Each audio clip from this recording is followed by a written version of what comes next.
de Apocalipsis, capítulos 14 y 15. Entonces, usualmente lo que hacemos es que leemos derechos ciertos versículos y luego los volvemos y los repasamos. Como 14 y 15 son más o menos cortos, por eso los vamos a colocar juntos hoy. Dice el capítulo 14, versículo 1. Después miré, y aquí el Cordero estaba en pie sobre el monte de Sión, y con él 144,000 que tenían el nombre de él y el de su padre escrito en la frente. Y oí una voz del cielo como estruendo de muchas aguas y como sonido de un gran trueno, y la voz que oí era como de arpistas que tocaban sus arpas. Y cantaban un cántico nuevo delante del trono y delante de los 4 seres vivientes y de los ancianos, y nadie podía aprender el cántico sino aquellos 144,000 que fueron redimidos de entre los de la tierra.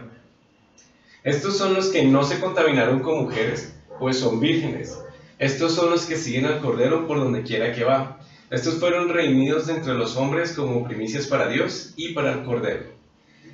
Y en sus bocas no fue hallada mentira, pues son sin mancha delante del trono de Dios. Vamos a volver al versículo 1 del capítulo 14. Después miré, dice Juan, y aquí el Cordero estaba de pie sobre el monte de Sión. Entonces en los capítulos 12 y 13, vimos ciertas figuras como fue el dragón, vimos la bestia, vimos el falso profeta, porque es como una figura religiosa.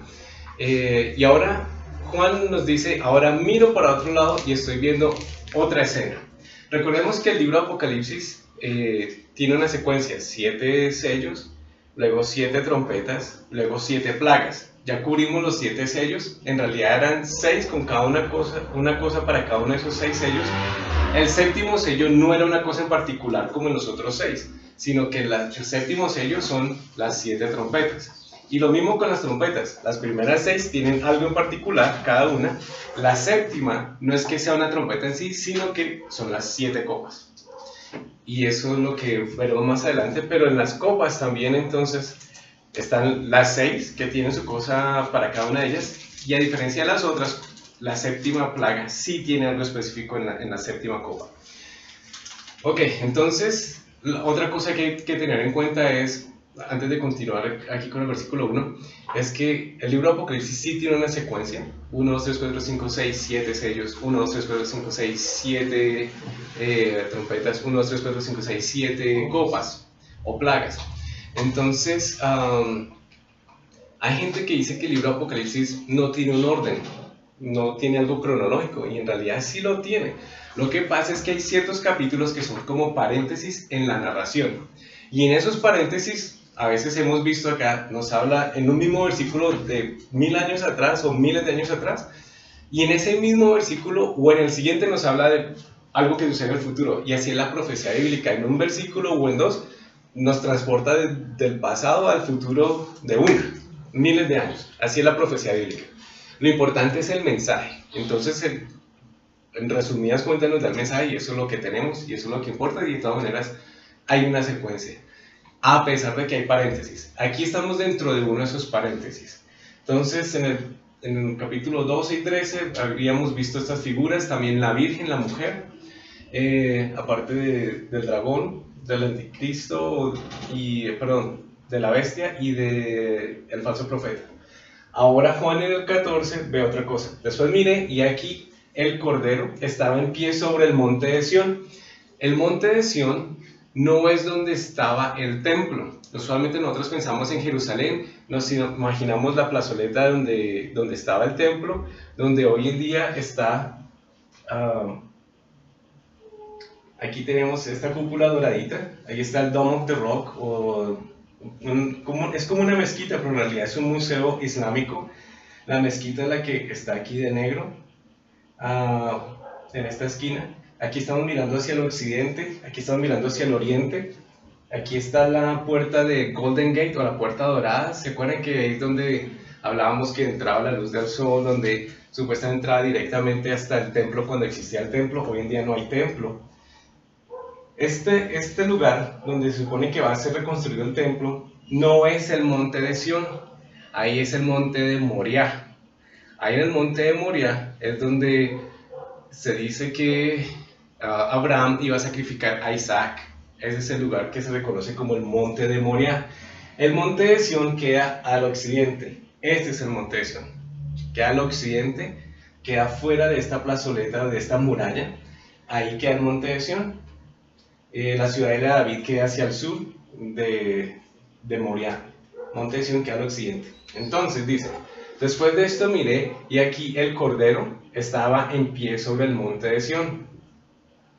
Aquí nos está hablando cuando el Cordero, pues obviamente habrá regresado, para que esté en el monte de Sión. Esa es la otra. Hay veces que en Apocalipsis nos dice: estaba yo en el cielo, y en el siguiente versículo, y estábamos aquí en la tierra haciendo... Así nos pasó la semana pasada. Así es la profecía bíblica, pero se puede ubicar. Entonces, aquí el Cordero que estaba en pie sobre el monte de Sión, y con él 144,000 que tenían el nombre de él y el de su padre escrito en la frente. Estos 144,000 nos evocan los que vimos aquellos que vimos en el capítulo 7, el sello de los 12,000 de cada una de las 12 tribus de Israel. 12 tribus de Israel por 12,000 son 144,000, y esto nos recuerda que cuando hablábamos del capítulo 7, que había gente que decía que habían varias tribus que habían desaparecido. Si se acuerdan, hablamos esto también en el pasado. En el siglo VIII antes de Cristo, las 10 tribus al norte de Israel fueron llevadas en una diáspora, fueron distribuidos por el imperio de Asiria en el siglo VIII antes de Cristo. Eso ya lo discutimos, estamos repasando. Las 2 tribus del sur duraron más tiempo, pero Dios le mandó el imperio babilónico a que se los llevara por 70 años. Y hay una razón por eso en los 70 años, y eso ya lo mencionamos en el pasado. Y ellos sí pudieron regresar. Como las 10 del norte no regresaron, muchos teólogos dijeron: esas tribus no existen más. Pero es falso. En el Nuevo Testamento, 8 siglos después de que sucedió esta dispersión, vemos que ahí dice que ellos estaban conscientes de que habían las otras tribus distribuidas en otras partes del mundo conocido de esa época. El mismo Nuevo Testamento nos habla de la existencia de estas tribus que supuestamente desaparecieron 8 siglos antes de Cristo. Y hoy en día, eso lo hablamos también después, creo que fue en el capítulo 9, si no estoy mal, o también en el 7, que el gobierno de Israel inclusive ha salido a buscar en África y en Asia descendientes de estas 10 tribus, y los han encontrado a base de ADN. Si ustedes no se acuerdan las fotos, y vimos a la gente regresar a Israel, bajando en aviones, etc. Entonces sí existen esas tribus hasta el día de hoy. Sí están regresando a Israel. El gobierno de Israel los está llevando de vuelta al Estado de Israel.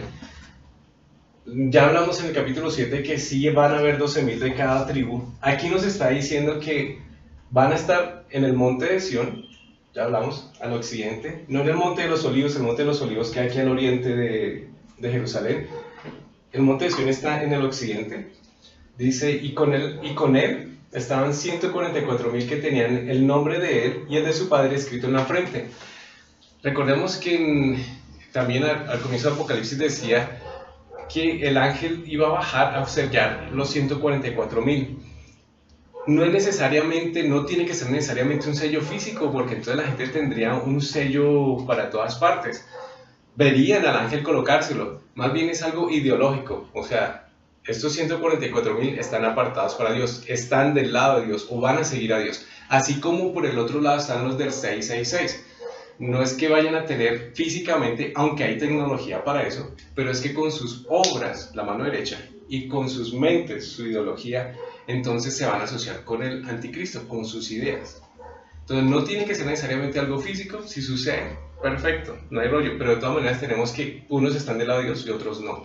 Estos no necesariamente van a tener que tener el sello físicamente, pero ideológicamente van a tener el nombre de él y de su padre escrito en la frente, es decir, asociados con él. Esto ya lo habíamos cubierto en el pasado. Versículo 2. Y oí una voz del cielo como estruendo de muchas aguas y como sonido de un gran trueno, y la voz que oí era como de arpistas que tocaban sus arpas. Entonces, nos habla que hay una voz que está hablando, que es una voz fuerte. Recordemos que hay varios versículos aquí en Apocalipsis que nos dice: y un ángel fuerte dijo. En otras palabras, no todos los ángeles son iguales. Hay unos que son fuertes y otros que no. Hay unos que tienen alas, hay otros 6 alas y otros que no. Hay unos que tienen 6 alas, que son los serafines, y que pueden ver por delante y por detrás, y eso lo vemos en la explicación en Isaías. Eso aquí lo vimos ya. Esto es como casi que un repaso. Ya hemos cubierto tanto Apocalipsis que ya esto es casi como un repaso. Versículo 3. Y cantaban un cántico nuevo delante del trono y delante de los 4 seres vivientes y de los ancianos, y nadie podía aprender el cántico sino aquellos 144,000 que fueron redimidos de entre los de la tierra. Entonces cantaban un cántico nuevo que solamente ellos podían aprender, y ellos cantaban este canto delante de los 4 seres vivientes. Recordemos que en el versículo 1 estaba el Cordero con los 144,000 en el monte de Sión. Aquí nos está diciendo que estaban cantando este cántico delante de los 4 seres vivientes. ¿Y dónde están los seres vivientes? En el cielo. Y eso lo hablamos en los capítulos 4 y 5. La descripción que nos da Juan del trono en el cielo. Entonces, si ven cómo pasamos de un versículo a uno o dos más adelante y estamos en otro plano. Pero bueno, dice, y delante de los 4 seres vivientes y de los ancianos también están en el cielo, son 24 ancianos, y nadie podía aprender el cántico sino aquellos 144,000 que fueron redimidos de entre los de la tierra. Algunos dicen, bueno, ¿será que entonces metafísicamente está la presencia del trono aquí en la tierra? O simplemente que Juan estaba saltando de un lugar al otro, pero en realidad desde aquí se podía ver lo que estaba sucediendo en el cielo. No lo puedo asegurar, pero ahí les dejo esas 2 teorías para que ustedes elijan. Recuerden que yo les doy la mejor teoría que yo tengo, o la mejor explicación, pero cuando no hay algo específico les muestro otras y ustedes deciden. Luego dice, estos son los que no se contaminaron con mujeres, pues son vírgenes. Este versículo pareciera como si fuera un poco misoginista, poner abajo a las mujeres, pero en realidad, bueno, inclusive alguien preguntaba, ¿esos eran literalmente hombres o también eran mujeres? El texto literalmente nos dice que eran hombres. La Biblia, por cuestión de liderazgo, y Dios es un Dios de orden, ha colocado el hombre sobre la mujer. Esto es bíblico, por favor, no me vayan a comer.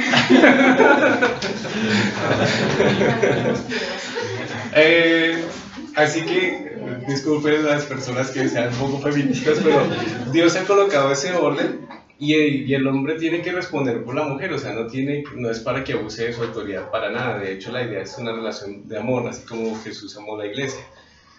Entonces, no es para ser misoginista tampoco. Ahora, dice que son vírgenes. ¿Será literalmente que eran básicamente jóvenes de las 12 tribus de Israel, 12,000 de los que han regresado a Israel? ¿O se refiere, que está la otra posición, a algo espiritualmente? O sea, gente que se ha mantenido lo más pura que ha podido en su vida, dentro de la nación de Israel, porque son de las 12 tribus de Israel, no son gentiles, es decir, no son sangre fuera de los judíos. Son judíos, ya lo aclaramos en el capítulo 7, aquí los estamos volviendo a nombrar. ¿Serán literalmente hombres y no mujeres? Según la Biblia parece que son literalmente hombres. ¿Será que literalmente son vírgenes? Probablemente lo sean. Si no, por lo menos tal vez podemos considerar que están asociados definitivamente con el Maestro y que se están manteniendo alejados del pecado. ¿Qué es lo que nos dice más adelante? La explicación que sigue. Ellos son los que siguen al Cordero por donde quiera que va. Estos fueron redimidos de entre los hombres como primicias para Dios y para el Cordero. Y en sus bocas no fue hallada mentira, pues son sin mancha delante del trono de Dios. Aparentemente, recordemos que cuando el Señor Jesucristo regrese a la tierra, va a ser para defender a la nación de Israel, para que no pase por una extinción, porque las naciones de la tierra van a venir a atacarlos. Mucha gente de los judíos se van a convertir. Hoy en día los judíos no creen en el Señor Jesucristo como el Mesías. Con todo eso que les va a caer, muchos van a comenzar a doblar sus rodillas y muchos van a comenzar a clamar, ven, Mesías, regresa. Y ahí se van a dar cuenta que para algunos sí va a regresar y para ellos será la primera vez que Él venga. Para otros que harán en cuenta, oiga, estos cristianos tenían la razón, esta es la segunda venida. De hecho, hay muchos judíos que ya están comenzando a darse cuenta que Jesús es el Mesías, y son los que llamamos los judíos mesiánicos, que hace 30 años eran muy raros encontrarlos. Últimamente ya hay más judíos mesiánicos, es decir, judíos que son cristianos. Entonces, esta persecución en los últimos 7 años de la 70 semana de Daniel, ¿cómo es que nos dijo Andrés? Septuagésimo.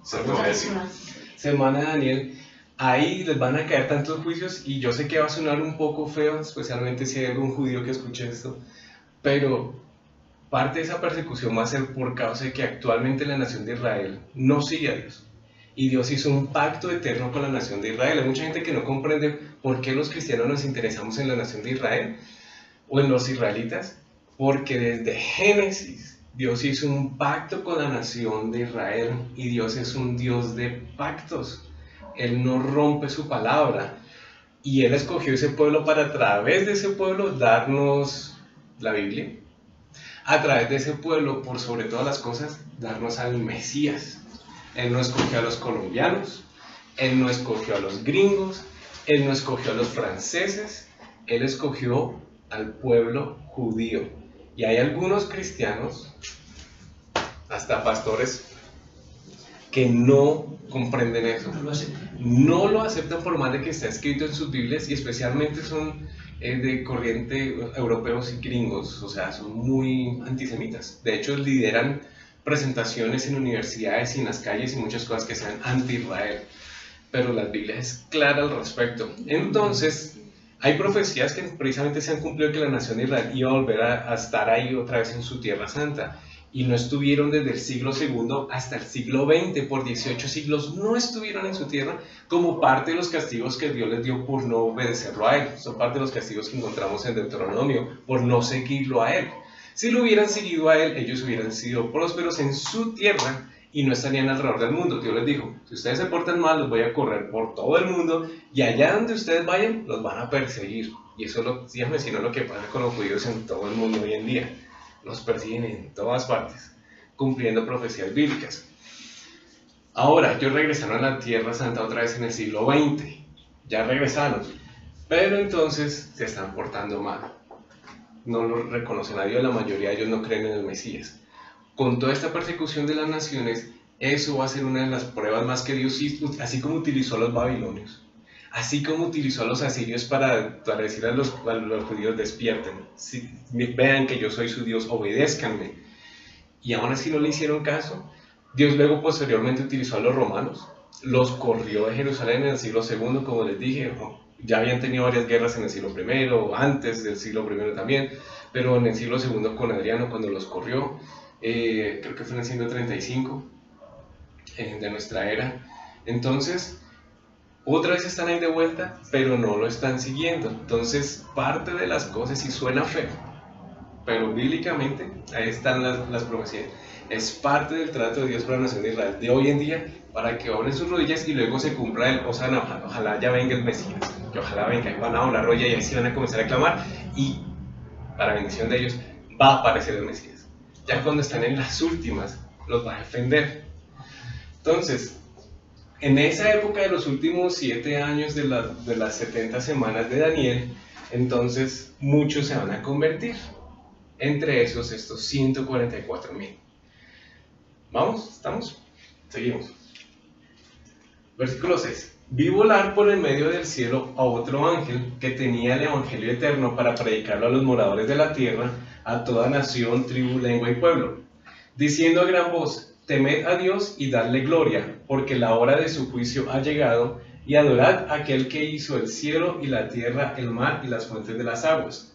Otro ángel le siguió diciendo: ha caído Babilonia, la gran ciudad, porque ha hecho beber a todas las naciones del vino del furor de su fornicación.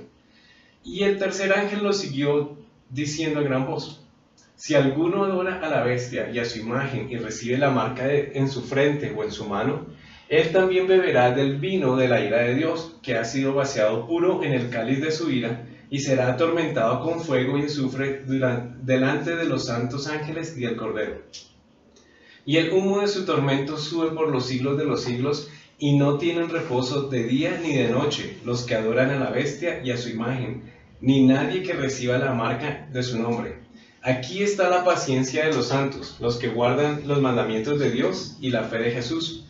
Oí una voz que desde el cielo me decía: escribe, bienaventurados de aquí en adelante, los muertos que mueren en el Señor. Sí, dice el Espíritu, descansarán de sus trabajos porque sus obras con ellos siguen. Volvemos al versículo 6. Vi volar por el medio del cielo a otro ángel. Recordemos que los ángeles son siervos de Dios y de nosotros también. No tenemos que adorarlos, pero tenemos que agradecerles que en realidad nos cuidan y nosotros ni nos damos cuenta. Amén. Entonces cuando los veamos en el cielo, o si se lo encuentra aquí en la tierra, dale gracias, porque hay ángeles aquí en la tierra también. Entonces, vi volar por el cielo otro ángel que tenía el evangelio eterno para predicarlo a los moradores de la tierra, a toda nación, tribu, lengua y pueblo. Dice, predicando el evangelio eterno. La eternidad puede ser hacia atrás, en el tiempo de nosotros, para nosotros como humanos, o hacia el futuro. ¿Por qué el evangelio es eterno? ¿No debería ser solamente a partir del Señor Jesucristo en adelante? El evangelio es eterno en el sentido que pide solamente una cosa, y es arrepentimiento. Dios quiere en todos los tiempos, en todas las edades y en todos los lugares, que las personas que no lo siguen a Él, vengan a Él. Eso es lo único que Él pide. Ahora, por ejemplo, en la época del Señor Jesucristo, haciendo un paréntesis, hablando del evangelio, ¿qué es el evangelio teológicamente hablando? Teológicamente hablando, en los institutos bíblicos, en los seminarios nos dicen que es la vida y obra del Señor Jesucristo. Su nacimiento, muerte, resurrección, ese es el evangelio. Pero también encontramos en el Nuevo Testamento que el Señor Jesucristo nos dice en los evangelios, Él salía a predicar el evangelio de las buenas nuevas. ¿Cómo así que Él salía a predicar el evangelio cuando Él todavía no había muerto ni resucitado? Entonces hay ciertas cosas semánticas, teológicas que, gracias a Dios por los seminarios, gracias a Dios por los institutos bíblicos, gracias a Dios por los maestros del pasado, pero hay ciertas cosas que no encajan. Esa es una de esas. Entonces, ¿por qué el Señor Jesucristo salía a predicar el evangelio aunque Él todavía no había muerto ni resucitado? Porque el evangelio básicamente es una cosa, arrepentimiento. Él salió a predicar arrepentimiento. Arrepiéntanse de sus obras, busquen a Dios, búsquenme a mí básicamente, busquen a Dios, a nuestro Padre que está en el cielo. Ese es el evangelio. Esa definición de que el evangelio es nacimiento, crecimiento, muerte y resurrección del Señor Jesucristo, es una interpretación teológica. Bíblicamente es arrepentimiento. El Señor Jesucristo cuando salía era decirle a la gente, busquen a Dios de corazón de verdad. Tienen ustedes conocimiento de la ley, tienen ustedes conocimiento por la naturaleza, ustedes están haciendo lo que se les da la gana, pero tienen que hacerlo de la manera que Dios dice en las Escrituras, de corazón. Solamente es arrepentirse, ese es el evangelio. Y ese es un mensaje eterno. No importa qué cultura, no importa qué lugar, no importa si antes o después del Señor Jesucristo, de su muerte. Ese es el evangelio. Entonces, el evangelio eterno para predicarlo a los moradores de la tierra, a toda nación, tribu, lengua y pueblo. Recordemos que esto es en los últimos tiempos, en otras palabras, este es un último llamado de Dios a toda la humanidad. ¿Para qué? Para que se arrepienta. Este ángel está haciendo el último llamado, así como cuando uno está en un aeropuerto y dicen último llamado para el pueblo no sé qué, para Costa Rica o para Colombia. Y entonces el que va tarde a correr por todos los pasillos como loco, que no ha hecho en un aeropuerto, y corran para no quedarse. Este es el último llamado básicamente. Aquí el ángel está cediendo por última vez a anunciar el evangelio, motivando a las naciones y a las tribus y a las lenguas y a los pueblos para que busquen a Dios. No se les olvide redefinir la palabra evangelio porque pues, la actual definición no es correcta. Diciendo en gran voz, temed a Dios y darle gloria, porque la hora de su juicio ha llegado, y adorar a aquel que hizo el cielo y la tierra, el mar y las fuentes de las aguas. El mensaje que está diciendo el ángel es, teman a Dios, denle gloria, ha llegado la hora, este es el momento, no deje pasar la oportunidad. A mí me da lástima, me da pesar, me da embarrada con la gente que dice, es que para venir al Señor algunas personas tienen que pasar mucho tiempo. Pues sé que le ha pasado a varias personas y pues respetable esa experiencia de esas personas que les ha tomado un tiempo para llegar, pero Dios lo único que está buscando es que nos arrepintamos. El arrepentimiento es algo que uno lo puede hacer en el momento. Entonces esas personas que están diciendo, yo hasta que no deje ciertas cosas malas no vengo a Cristo, está postergando algo que Dios quiere que se haga en el momento, y esta gente no va a tener mucho tiempo para convertirse, no les van a quedar 10 años. Cuando esté este ángel ya ahí, no les van a quedar 5 años. Esto es en los últimos meses, años de la última semana de Daniel. Esto es en los últimos días. No les queda ni siquiera una década, ni un lustro. Son 5 años, un lustro, 5 años. Sí, es lustro, ¿no? 5 años. No les va a quedar ni 5 años. Esto es en los últimos 3 años y medio, en los últimos meses y días. Así que hay que arrepentirse de una vez. Si alguien está viendo este video en el futuro por allá, que está en la internet o algo así, no le queda mucho tiempo, hágale de una. Dice, otro ángel le siguió, diciendo, ha caído Babilonia, la gran ciudad, porque ha hecho beber a todas las naciones del vino del furor de su fornicación. Y volvemos otra vez a Babilonia. Y aquí ya hemos mencionado a Babilonia en estas conferencias, yo no sé cuántas veces, pero es que todo el problema moderno de la gente sin Dios viene desde Babilonia. Recordemos que Dios comenzó nuevamente la creación con Noé. Era una familia, Noé, su esposa, sus 3 hijos y sus 3 esposas. Nosotros, nuestro segundo padre es Noé. Físicamente hablando, nuestro primer padre es Adán, segundo Noé. Bueno, físicamente, pero no literalmente. Entonces, cuando Noé vuelve a reproducirse con su familia y sus hijos y a llenar la tierra y multiplicarse después del diluvio, entonces uno de los descendientes de Noé es Nimrod. Y Nimrod es el que funda la ciudad de Babel, y estamos casi que otra vez repasando lo que ya hemos hablado. Y cuando funda la ciudad de Babel, todos hablan un mismo idioma, y Nimrod comienza a ser un gran hombre sobre la tierra. Y la historia, la tradición, la mitología y aún la Biblia nos dice que él era un gran cazador, era el hombre más importante del mundo conocido en ese entonces. Y él comienza a construir una ciudad en la que básicamente dice, nosotros podemos solo sin Dios. Esa es la historia de Babel. Nuestro sistema político, nuestro sistema religioso, nuestro sistema económico, nosotros los hombres podemos solos. Olvidémonos de ese Dios llamado Jehová, o ese Dios, nosotros solos podemos. Y eso es lo que ha hecho desde Babel hasta nuestros días la humanidad. Dios, recordemos que les dio diferentes idiomas para que al tener diferentes idiomas, entonces al estar dispersos, cada uno tuviera más tiempo de buscarlo mientras tanto. Pero hoy en día, otra vez, todas las naciones se están volviendo a unir, teológica o religiosamente, perdón, económicamente, políticamente, y de una u otra manera decir, nosotros solos podemos, no necesitamos a Dios. Otra vez, es el viejo truco de Babilonia, otra vez en nuestros días. Esa es la historia del Apocalipsis, y así es como va a terminar el mundo otra vez, y el Señor Jesucristo tiene que regresar a cortar esto. Entonces dice, otro ángel salió diciendo, ha caído Babilonia. ¿Qué es Babilonia hoy en día? Recordemos que ahí está la construcción de Babilonia, cuando Dios les coloca los diferentes idiomas. La gente se va de Babilonia, pero Babilonia sigue en sus corazones. En otras palabras, voy a seguir viviendo mi vida a mi manera, no a la de Dios. Esa es la historia de Babilonia.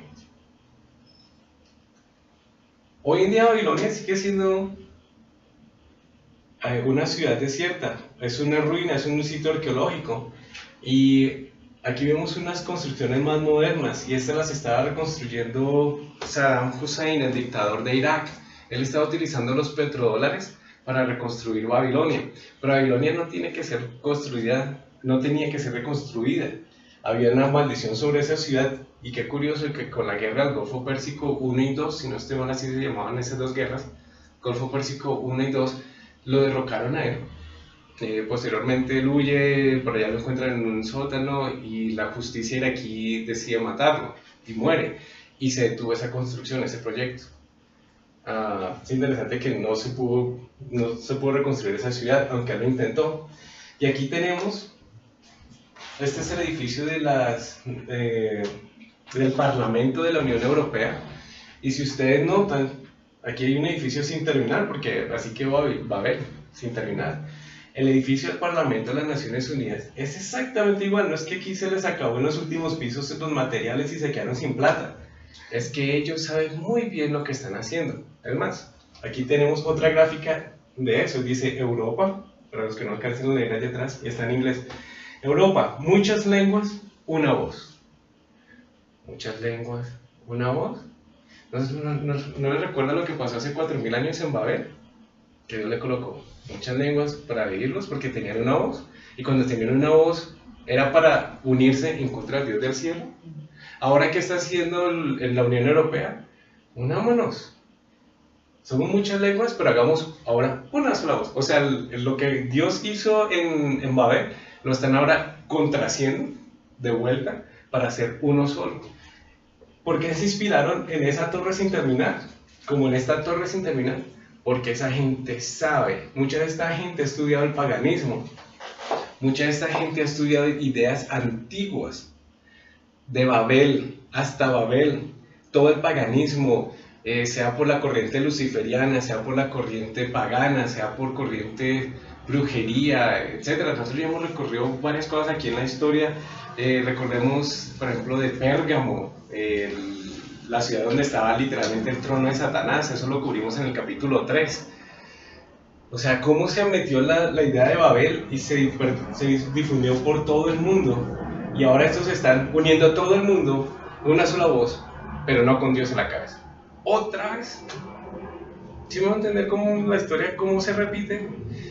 Y esta vez tienen mucho poder, mucha influencia, a través de grupos secretos, los masones, mucha gente. Ellos están uniéndose y a través de los diferentes continentes uniendo el mundo. Y ahora tenemos las Naciones Unidas, desde hace 100 años con la Liga de las Naciones, luego del 1945 ya como Naciones Unidas, un sistema global de poder político, económico, y hace 8 días estaban mostrando que también hasta el religioso uniéndose con el ecumenismo, con cierta figura religiosa a la cabeza. Otra vez, la vieja Babel. Nosotros podemos sin Dios, hoy en día somos lo suficientemente fuertes, solos políticamente podemos. No necesitamos seguir a Dios del cielo, pero mientras tengamos religiones y estemos bien con todos, unos los otros, estamos bien. Perdón, antes de que nos pasemos, aquí tenemos las 2 estrellas. La Unión Europea tiene 2 estrellas en su bandera, pero miren que aquí las invirtieron. ¿Será que fue por chance? ¿Será que se equivocaron? ¿O tiene algo a propósito? Ustedes saben que esta es uno de los símbolos del satanismo. ¿Será que no sabían?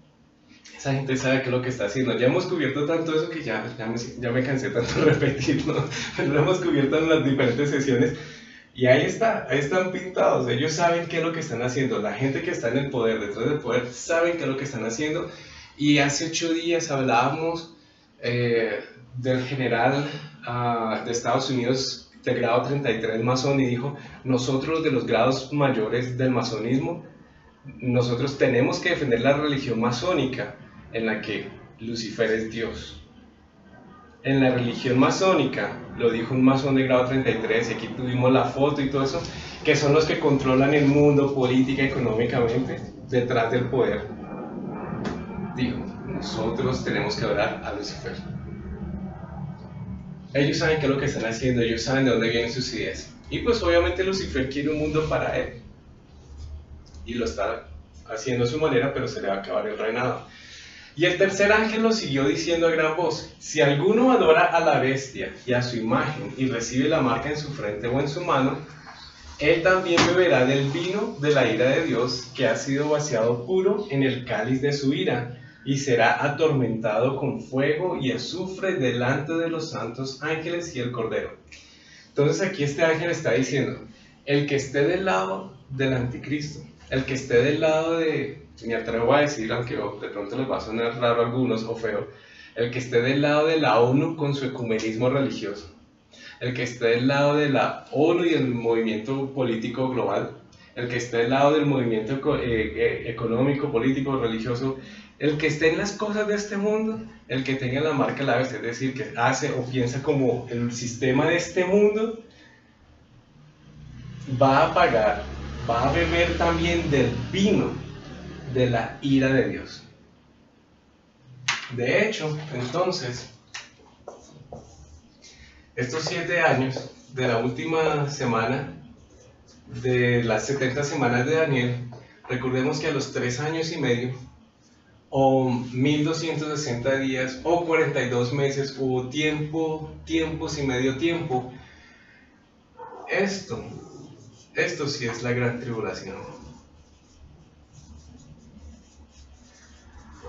Y van a ver los sellos, van a ver las trompetas, pero van a ver también las copas o plagas.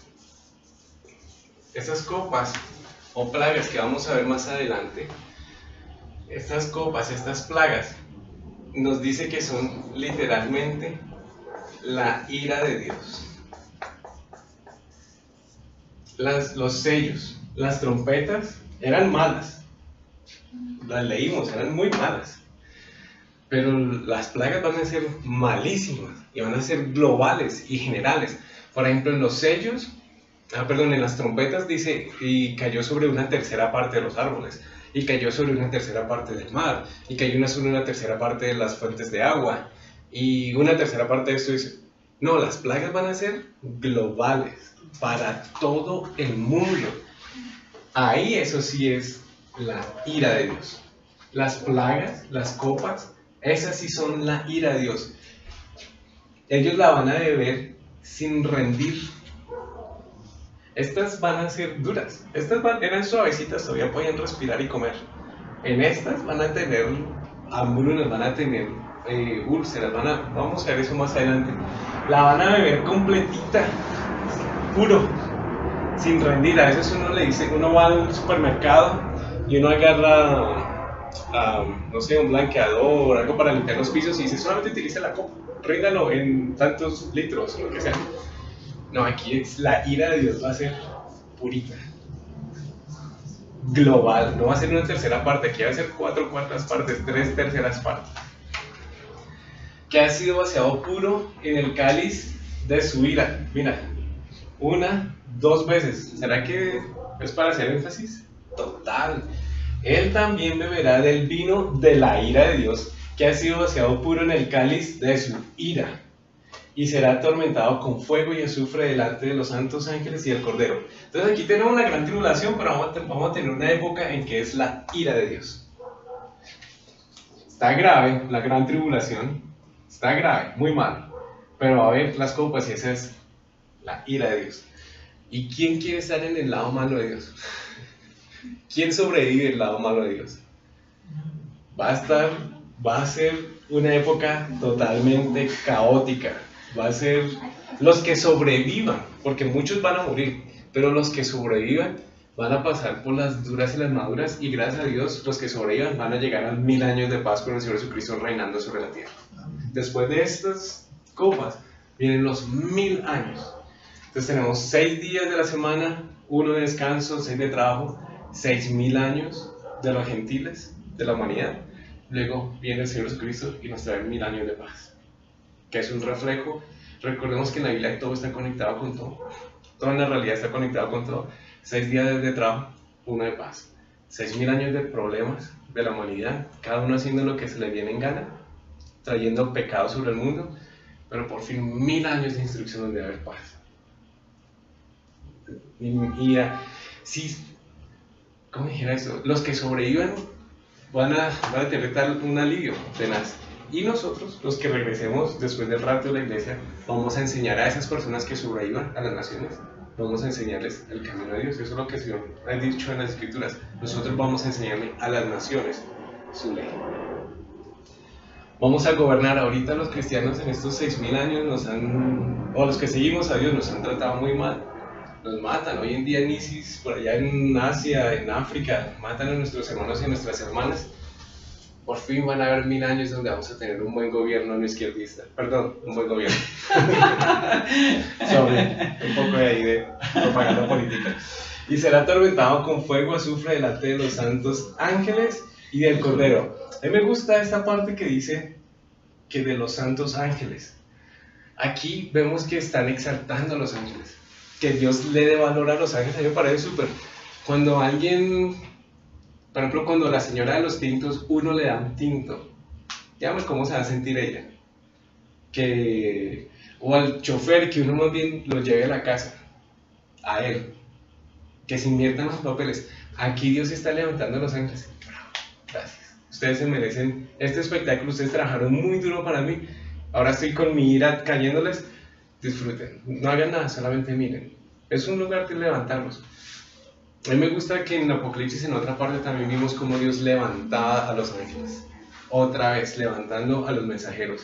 A los que estaban aquí abajo sirviendo, Dios los levanta y les da valor. Me gusta eso de Dios. Y el humo de su tormento sube por los siglos de los siglos, y no tienen reposo de día ni de noche los que adoran a la bestia y a su imagen, ni nadie que reciba la marca de su nombre. No van a tener descanso y van a sufrir y padecer eternamente y para siempre. Y eso es exactamente lo que el Señor Jesucristo dijo en los evangelios. Hay gente que dice, hoy en día no prediquen acerca del pecado, no prediquen acerca del infierno, no lo mencionen. Eso es parte de la iglesia emergente, el mensaje, un grupo de iglesias que se denomina así emergente, que hablan de este tipo de cosas. Todos al fin y al cabo vamos a ser salvos, Dios es amor, todo el mundo se va a salvar. Pues si todo el mundo va a ser salvo y todo el mundo se va a salvar, ¿para qué el Padre mandó al Hijo a morir? Qué cosa tan cruda. Pero obviamente están equivocados. El Señor Jesucristo fue el que más habló al infierno como ningún otro. Y aquí nos dice, esta gente que esté del lado del anticristo, que no esté del lado de Dios, va a sufrir de día y de noche eternamente y para siempre. Los que reciben su marca, es decir, los que van a estar del lado de él. Oh, perdón, y dice, por los siglos de los siglos. Esto nos tiene que motivar a ganar almas para Dios. Si esto no nos motiva a ganar almas, o sea, ¿qué más puede ser? Nosotros deberíamos, si a nosotros nos hubieran compartido el Evangelio, nosotros pasaríamos por esto. Si estuviéramos vivos en esa época, nosotros pasaríamos por esto. Entonces el Evangelio de Apocalipsis, el mensaje de Apocalipsis es, listo, Dios nos está diciendo al final desde el comienzo, para que estemos avisados como sus hijos, pero tenemos que ganar otras almas para que no pasen por esto. Que ojalá sean raptadas con nosotros, que no pasen por esto. O sea, el libro de Apocalipsis es, tenemos que predicar el Evangelio a mucha gente para que eviten esto. Aquí está la paciencia de los santos, los que guardan los mandamientos de Dios y la fe de Jesús. ¿Cuál es esa la paciencia de los santos, los que guardan los mandamientos de Dios y la fe de Jesús? ¿Cuál es esa paciencia? Recordemos que el quinto sello, están las almas de los mártires bajo el altar. Eso es lo que hablamos en el quinto sello. Y esas almas debajo del altar en el quinto sello decían, Señor, ¿hasta cuándo vas a dejar que esta gente siga matando más gente? ¿Cuándo vas a vengar nuestra sangre, los que nos mataron a nosotros? ¿Se acuerdan del quinto sello que decía eso? O sea que, y siguen con paciencia, pero ya, Señor, mire que están matando más, aquí se nos están uniendo, y bueno, y los que nos hicieron a nosotros el rollo, ¿qué? ¿Cuándo los vas a justiciar? Esa es la paciencia de los santos. ¿Cuál es la paciencia de los santos? Pues es la que está en el versículo 11. Entonces, que esos que estén del lado de la bestia van a pasar por los siglos de los siglos, no van a tener reposo ni de día ni de noche, porque adoraron a la bestia, a su imagen. En otras palabras, porque están alejados de Dios, van a tener que pasar por los sufrimientos. Esa es la paciencia de los santos. Pacientemente esperaron que a los malos les llegara su castigo y les va a llegar. Esa es la paciencia de los santos. Pareciera que el versículo 12 debería estar metido en el 11, pero infortunadamente en la división de versículos lo dejaron aparte. ¿Cuál es la paciencia de los santos? Que los malos van a recibir su culpa al fin. Van a recibir el justo juicio por su pecado. Esa es la paciencia de los santos. Por fin van a pagar por lo que hicieron. Oí una voz que desde el cielo me decía, escribe, bienaventurados de aquí en adelante los muertos que mueren en el Señor. Sí, dice el Espíritu, descansarán de sus trabajos porque sus obras con ellos siguen. Recordemos que hasta la venida del Señor Jesucristo van a haber salvos, van a haber gente que se va a convertir. Bienaventurados de aquí en adelante los que se conviertan, los que van a dejar de padecer estas persecuciones, y principalmente porque no van a padecer lejos de Dios eternamente y para siempre, van a estar con Él. Sí, dice el Espíritu, descansarán de sus trabajos. Recordemos que esa gente va a ser perseguida como loca. Amén.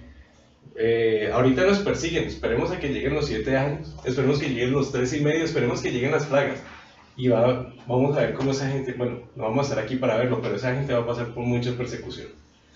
Miré ya aquí una nube blanca, y sobre la nube uno sentado semejante al Hijo del Hombre, que tenía en la cabeza una corona de oro, y en la mano una voz aguda. Y del templo salió otro ángel clamando a gran voz al que estaba sentado sobre la nube: mete tu voz y ciega, porque la hora de cegar ha llegado, pues la mies de la tierra está madura. Y el que estaba sentado sobre la nube metió su voz en la tierra, y la tierra fue cegada. Salió otro ángel del templo que está en el cielo, teniendo también una voz aguda, Y salió del altar otro ángel que tenía poder sobre el fuego, y llamó a gran voz al que tenía la hoz aguda, diciendo: mete tu hoz aguda y vendimia los racimos de la tierra, porque sus uvas están maduras. Y el ángel arrojó su hoz en la tierra, y vendimió la viña de la tierra, y echó las uvas en el gran lagar de la ira de Dios. Y fue pisado el lagar fuera de la ciudad, y del lagar salió sangre hasta los frenos de los caballos, por 1600 estadios. Entonces, versículo 14. Miré aquí una nube blanca, y sobre la nube uno sentado semejante al Hijo del Hombre, que tenía en la cabeza una corona de oro, y en la mano una hoz aguda.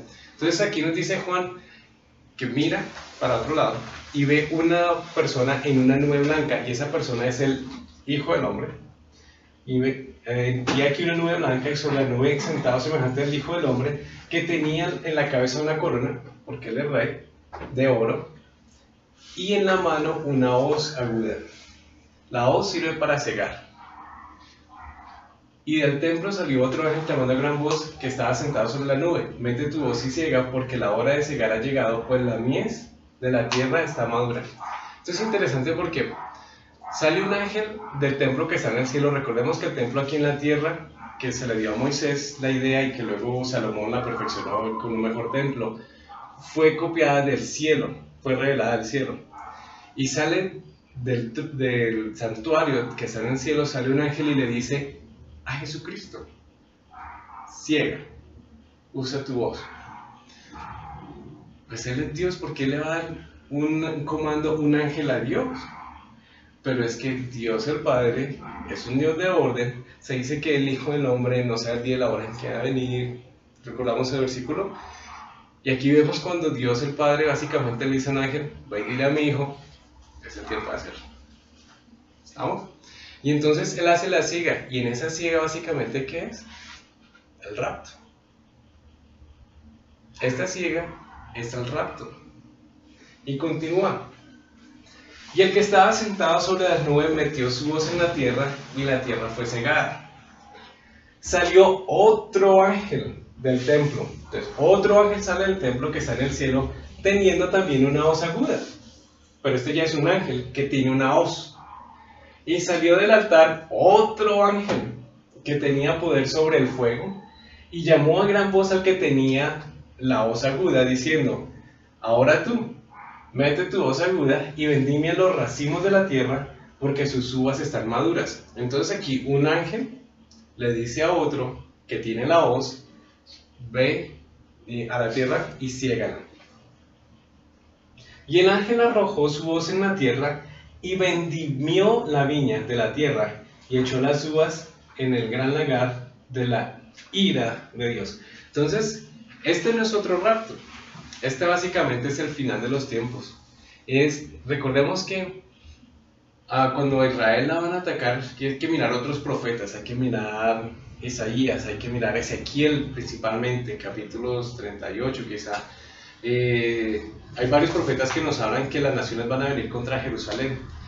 En esta figura nos dice que este ángel va a venir a cegar la tierra, va a haber una gran muerte, porque dice el siguiente versículo: y fue pisado el lagar de la ira, y fue pisado el lagar fuera de la ciudad. ¿Cuál ciudad? Jerusalén.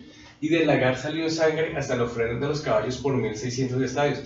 Esta no es una ciega para raptar, esta es una ciega de muerte. Y esta ciega de muerte se nos dice que se concentra en Jerusalén, y que la sangre llega hasta los frenos de los caballos por 1600 estadios. 1600 estadios son aproximadamente 300 kilómetros. Aquí está Jerusalén, más o menos hasta lo que se conoce como Armagedón o el Valle de Megiddo. Está como unos 150 kilómetros aproximadamente de Jerusalén. Aquí hacia abajo tenemos otros 150 kilómetros. Básicamente esta área son 300 kilómetros. Cuando dice que tenemos una... El celular, por favor. Es una de confitería. Aquí tenemos a Jerusalén, más o menos 300 kilómetros. Y si 1600 estados son 3000 kilómetros, y ahí está Jerusalén. Básicamente dice que básicamente toda esta zona va a ser cubierta de sangre. Dice que hasta los frenos de los caballos. ¿Será eso posible? Recordemos que habían cosas en el Antiguo Testamento, por ejemplo, recordemos la época de Noé, cuando él le dijo a la gente, va a llover, y la gente antes de Noé no llovía, nos dicen las escrituras. Antes de la época de Noé no había lluvia. Entonces cuando él les dijo va a llover, la gente decía, ¿qué es eso? No comprendo, porque no sabían qué era la lluvia. La Biblia nos dice, antes de Noé no llovía. Luego también hemos visto, por ejemplo, en la época de Moisés, repito, en el río Nilo, eso ya lo mencionamos anteriormente, que se convirtió en sangre. ¿Cómo se puede convertir un río en sangre? Y que ellos dicen, eso fue sangre lo que había ahí. Pues para nosotros en el siglo XXI, mentes occidentales, no nos cuadra. Hay cosas que tenemos que aceptar por fe. Esta es una que cuando lleguemos al cielo tenemos que pedir los videos. ¿Podrías dejarnos ver de las 10 plagas? Porque quiero ver qué fue lo que pasó. Bueno, yo no sé ustedes, pero esa va a ser mi razón. Esa va a ser mi petición cuando llegue al cielo. ¿Podrían por favor decirme dónde queda la librería? Quiero por favor ver tal video en la biblioteca. Bueno, dice que le va a llegar hasta al freno de los caballos. Hay unos teólogos que dicen que va a ser una matazón tan tremenda esta persecución al final de los tiempos contra Israel, que básicamente la sangre va a ser salpicada hasta los frenos de los caballos. O sea, salpicada, esa es una posición que tienen muchos teólogos. Es que es difícil de creer que haya sangre como agua, hasta como elevada, hasta casi 2 metros. Es difícil para nosotros creer eso en una zona como esta. Es difícil para nosotros entenderlo por fe. No vamos a estar aquí para verlo, gracias a Dios. No. A menos de que alguien decida trabajar para el otro lado. Ok, ese es el capítulo 14. Vamos a seguir con el capítulo 15.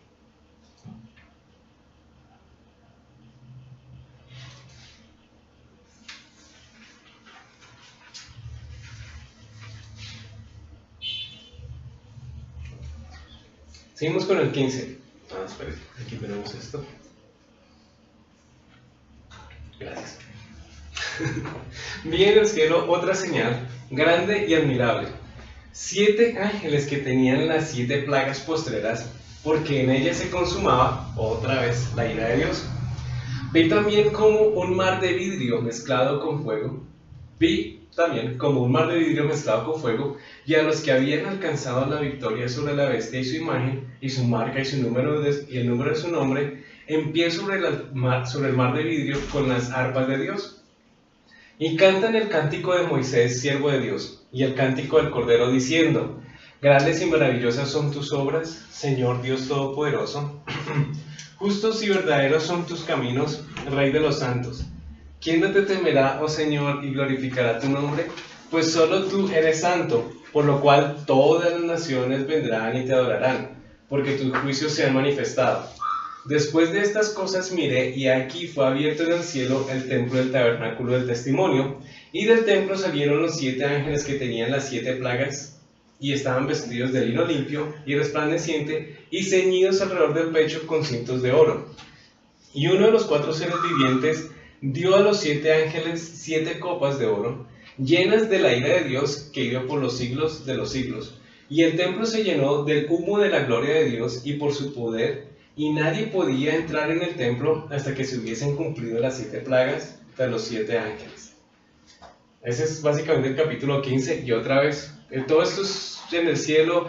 En los otros capítulos hemos tenido noticias, hemos tenido ciencias y las hemos incorporado y tenemos cosas audiovisuales, pero todo esto está futurista y todavía no hemos tomado fotos del futuro y traerlas para acá para ver. Entonces no hay fotos. Seguimos. Y vi en el cielo otra señal grande y admirable. 7 ángeles que tenían 7 plagas postreras, porque en ellas se consumía la ira de Dios. En ellas se consume la ira de Dios. En otras palabras, esto es lo último de los juicios de Dios sobre la tierra. Él dijo en la época de Noé: no voy a volver a destruir la tierra con agua. Y entonces dejó el arco iris como el sello de que no lo iba a volver a hacer con agua. Pero aquí entonces, aunque tiene todas las ganas de juzgar a la tierra, no lo va a hacer con agua, pero lo va a hacer con estas plagas que son su ira. Versículo 2. Vi también como un mar de vidrio vi también como un mar de vidrio mezclado con fuego, y a los que habían alcanzado la victoria sobre la bestia y su imagen, y su marca y el número de su nombre, en pie sobre el mar de vidrio con las arpas de Dios. En otras palabras, nos está diciendo, Juan está viendo que hay un mar de vidrio. Recordemos que al frente del trono hay un mar de vidrio, nos dice en capítulo 4 y 5. Y aquí dice Juan, vi a los que triunfaron sobre la bestia, vi a los que no se contaminaron con las cosas de este mundo, vi a los que a la larga padecieron la gran tribulación, pero que no se juntaron con la marca de la bestia ni el número de su nombre. Los vi sobre el mar de vidrio con las arpas de Dios, es decir, los que triunfaron durante esta época, salvos durante esa época. Y cantan el cántico de Moisés, siervo de Dios, y el cántico del Cordero, diciendo, grandes y maravillosas son tus obras, Señor Dios Todopoderoso, justos y verdaderos son tus caminos, Rey de los santos. Los teólogos, algunos se debaten cuál es el cántico de Moisés, porque Moisés tuvo varias canciones que están en la Biblia, una conocida en Éxodo, otra en Deuteronomio, entre otras, y el cántico del Cordero, que no tenemos algo específico de cuál es el cántico del Cordero. Pero al parecer, el cántico de Moisés, dice la otra interpretación de Apocalipsis, y el cántico del Cordero es simplemente este: grandes y maravillosas son tus obras, Señor Dios Todopoderoso, justos y verdaderos son tus caminos, Rey de los santos. ¿Cuál es el cántico de Moisés? Parece que ese es. Como les dije, en el Antiguo Testamento hay dos, está el de Éxodo y el de Deuteronomio, entre otros. Y el cántico del Cordero, pues le cae a él, grandes y maravillosas son tus obras, y es lo que dice continuando. Versículo 4. ¿Quién no te temerá, oh Señor, y glorificará tu nombre? Pues solo tú eres santo, por lo cual todas las naciones vendrán y te adorarán, porque tus juicios se han manifestado. Cuando dice aquí que ¿quién te temerá, oh Señor, y glorificará tu nombre?, yo me atrevo a decir que es una pregunta medio capciosa, porque ciertamente Lucifer y la gente que está siguiendo a la bestia no lo va a temer. ¿Me va a entender? Dice, ¿quién no te temerá, oh Señor, y glorificará tu nombre? Pues los que están con la bestia. Obviamente es una pregunta para exaltar a Dios, pero hay una respuesta de todas maneras. Es una pregunta, digamos que retórica, pero tiene una respuesta retórica. Los que van a seguir a Lucifer. Pues solo tú eres santo, por lo cual todas las naciones vendrán y te adorarán, porque tus juicios se han manifestado. Más adelante nos dicen las Escrituras, si no estoy mal es en Zacarías, que durante los 1000 años del Señor Jesucristo gobernando sobre la tierra, las naciones de la tierra que no vengan a Jerusalén a adorarlo a Él, no van a tener lluvia. Entonces, es mejor que todas las naciones vengan y lo adoren a Él. Pero eso va a ser durante el milenio, según nos habla Zacarías. Después de estas cosas miré, y aquí fue abierto en el cielo el templo del tabernáculo del testimonio. Entonces ahora Juan dice, miré el cielo, fueron abiertas las puertas y vi el tabernáculo del testimonio. Bueno, dice el templo del tabernáculo del testimonio. El templo, ya sabemos que es un lugar físico, pero no es cualquier templo, es el del tabernáculo. ¿Cuál es el tabernáculo?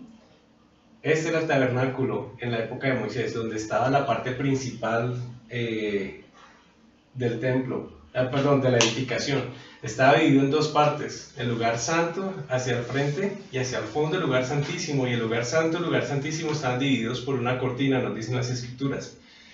El sumo sacerdote podía entrar cuando quisiera al lugar santo, pero solamente una vez al año el sacerdote podía entrar con la sangre del sacrificio al lugar santísimo, solamente una vez al año. Nosotros hoy podemos entrar confiadamente ante el trono del Señor, al lugar santísimo, a través del Señor Jesucristo. Pero en la época del Antiguo Testamento tenía que entrar solamente el sacerdote, ni siquiera el pueblo, solamente el sacerdote, y una sola vez hasta allá. Entonces, el templo, el tabernáculo, que era la casa de reunión donde el Señor descendía, y dice del testimonio. ¿Por qué se llama el templo del tabernáculo y en este caso del testimonio? Porque en el lugar santísimo estaba el arca del pacto. Dentro del arca del pacto, básicamente lo más importante que estaba ahí eran las dos piedras que contenían los 10 mandamientos. Esas dos piedras se llaman el testimonio. Esas dos piedras con los 10 mandamientos se denominan el testimonio. Entonces, el templo del tabernáculo, del testimonio, que está en el cielo, es Juan el que lo está viendo en ese momento y nos dice, y del templo salieron en el cielo los 7 ángeles que tenían las 7 plagas, vestidos de lino limpio y resplandeciente, y ceñidos alrededor del pecho con cintos de oro, blanco pues porque ellos son santos, son puros, y resplandecientes y ceñidos alrededor del pecho con cintos de oro. Ya vimos en el capítulo 2, si no estoy mal, en el capítulo 1, que el cinto no era diagonal como solamente nos lo colocan en nuestros grafiquitas para niños acerca de cómo se visten los ángeles, o el Señor Jesucristo le colocan una franja así de oro diagonal.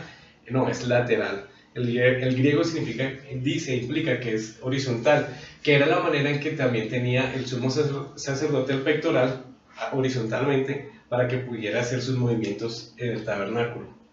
Y uno de los 4 seres vivientes dio a los 7 ángeles 7 copas de oro llenas de la ira de Dios que vive por los siglos de los siglos. Entonces, es interesante que uno de estos 4 seres vivientes que están alrededor del trono, y eso ya lo explicamos en el capítulos 4 y 5, es el que se acerca con las copas para estos 7 ángeles, y estas copas van a ser vertidas sobre la tierra. Y van a ser las últimas plagas, van a ser los últimos juicios de Dios sobre la tierra. Dice, llenas de la ira de Dios otra vez. O sea, por eso es que esta época se llama la de la ira de Dios. Está la gran tribulación, pero esta es la de la ira de Dios. Y el templo se llenó del humo por la gloria de Dios. Vale la pena decir que obviamente la iglesia no va a pasar por la ira de Dios. Y el templo se llenó de humo por la gloria de Dios y por su poder, y nadie podía entrar en el templo hasta que se hubiesen cumplido las 7 plagas de los 7 ángeles. También en el Antiguo Testamento, cuando Dios descendía sobre el tabernáculo, nos decía que se llenaba de humo y nadie podía entrar. Lo mismo cuando fue inaugurado el templo de Salomón, también la presencia del Señor bajó y los sacerdotes se tuvieron que salir. Aquí también vemos que en el templo que está en el cielo, el humo y la gloria de Dios llenó el templo y nadie podía entrar al templo hasta que se hubiesen cumplido las 7 plagas que tenían los 7 ángeles. Entonces ya de aquí en adelante el Señor hace de su templo en el cielo su habitación hasta que se cumpla hasta la última coma, hasta la última tilde de su ira sobre esta generación perversa que está en la última época de la humanidad, como la conocemos hoy en día. Y ese es el final del capítulo 15.